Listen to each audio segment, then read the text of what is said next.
Yo, what's up everybody? Welcome back to Nabi Podcast. I am your host Sani Nabi and I am back with another breaking sports video. Today we're sticking with the UFC. It was just this past Saturday that we watched the 5-round heavyweight main event between Ciryl Gane and Alexander Volkov take place on UFC Fight Night, as we saw Ciryl Gane come out victorious with a decision win. Yesterday, I even posted a recap video on the fight, and at the end of the video, I mentioned what I would like to see happen for both fighters next. When I talked about Gane, I said that I would like to see him fight Derrick Lewis next if the negotiations was still ongoing between Lewis's side and the reigning champion Francis Ngannou's side. Derrick is coming off his devastating second-round knockout of my boy Curtis Blades, which still breaks my heart. But I did say if Derrick doesn't want to wait and he wants to stay busy, he should take a fight against Gane for a number one contender spot for the heavyweight title. Not even an hour after I posted that video saying that, the report came out that Derrick Lewis will actually be taking on Ciryl Gane in the co-main event of UFC 265 that's going to be taking place on August 7th. The event is set to be headlined with a women's bantamweight title fight between the champion Amanda Nunes taking on challenger Julia Pena.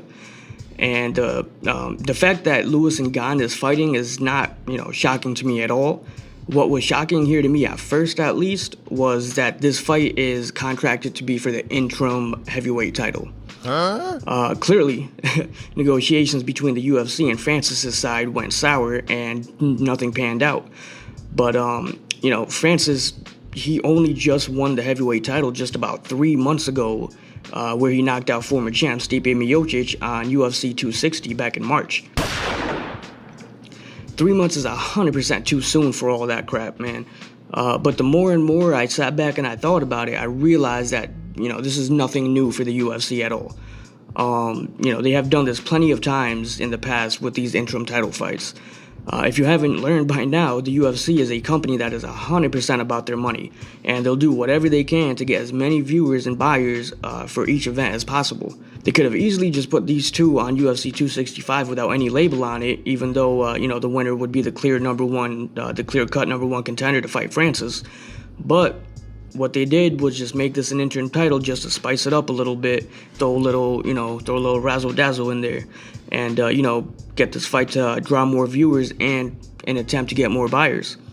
A lot of the MMA community is saying that the UFC crapped all over Francis with this, and honestly, maybe they did when it came to the contract negotiations, as we all know how it is with the UFC and their fighter pay.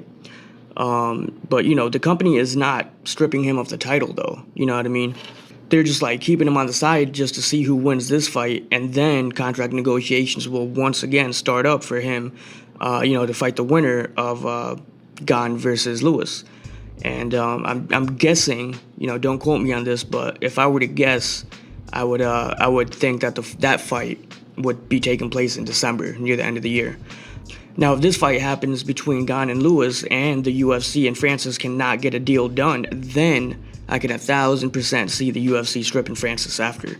Not that I would agree with it, but knowing how the UFC is and, seeing how they work from the outside at least, I would not be surprised one bit.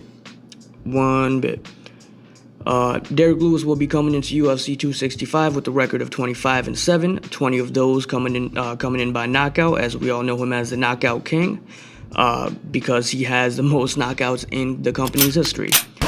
Ciryl Gane will be coming in with the undefeated record of 9-0. Again, it will be the co-main event for UFC 265, with the headline being Amanda Nunes versus Juliana Pena for the women's bantamweight title.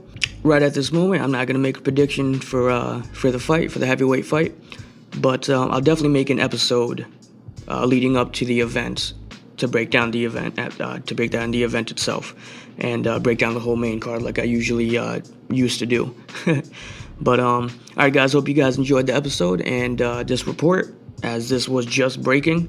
It broke yesterday, but I'm making the video today.